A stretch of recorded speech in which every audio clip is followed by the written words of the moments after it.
मध्य प्रदेश के खरगोन जिले के कसरावद विधानसभा निर्वाचन 2023 के अभ्यर्थियों की बैठक ऑब्जर्वर डॉक्टर संजय कोलते के नेतृत्व रिटर्निंग अधिकारी अग्रिम कुमार तहसीलदार मुन्ना अड़ नायब तहसीलदार अग्रवाल मैडम की उपस्थिति में एसडीएम कार्यालय स्थित मीटिंग हॉल में संपन्न हुई।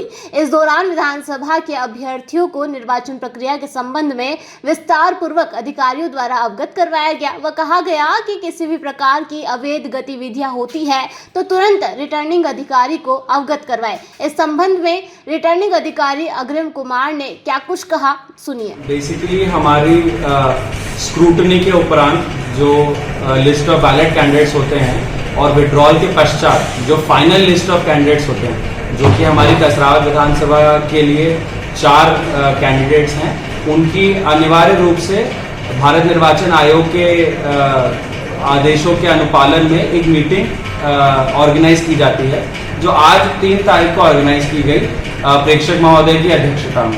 इस मीटिंग में हम लोग मेनली बेसिक पॉइंट्स डिस्कस करते हैं, जो पूर्व में भी हमारे द्वारा कैंडिडेट की टीम के साथ डिस्कस किए जा चुके हैं, बट स्पेशली व्यय लेखा संबंधित जो पॉइंट्स होते हैं, क्योंकि हर कैंडिडेट जो विधानसभा के लिए चुनाव लड़ते हैं उनकी 40 लाख की एक्सपेंडिचर लिमिट होती है जो ब्रीच नहीं कर सकते हैं। तो उनका व्यय लेखा रजिस्टर जिस दिनांक को वो नॉमिनेशन फाइल करते हैं उस दिनांक से संधारित होता है। तो उसके रेफरेंस में आज डिटेल में उनको इंस्ट्रक्शंस दिए गए, वो व्यय लेखा रजिस्टर कैसे मेंटेन करना है, एंड उसमें अगर उनकी कोई डाउट्स है तो वो क्लियर किए गए। फिर सबसे इम्पोर्टेंट पॉइंट है कि पूरे प्रदेश में 9 अक्टूबर से आदर्श आचार संहिता लागू हो चुकी है, जिसका पालन कड़ाई से कराया जा रहा है। उसके कुछ विशेष पॉइंट्स थे जिनको आज और क्लियर करके सभी कैंडिडेट्स और उनकी टीम्स को क्लियर किया गया है। इससे यह भी फायदा होता है कि कैंडिडेट्स के जो नीचे बूथ लेवल के वर्कर्स और जो उनका सपोर्टिंग अमला है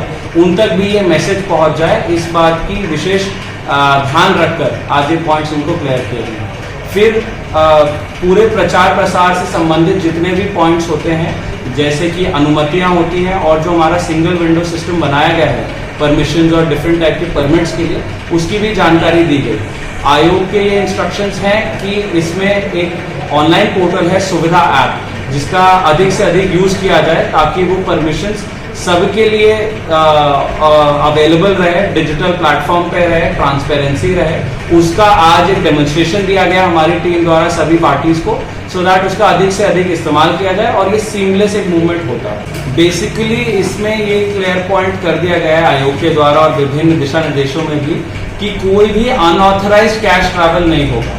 अगर कोई भी कैश का मूवमेंट हो रहा है या मटेरियल का मूवमेंट हो रहा है, उसके प्रॉपर बिल वाउचर होने चाहिए, उसका एक रीजनिंग होना चाहिए कि वो मूवमेंट क्यों हो रहा है, और 50,000 रुपीज के ऊपर अगर लिमिट का कोई अनऑथराइज कैश मूवमेंट है तो उसको जब्त कर लिया जाता है एसएसटी टीम द्वारा।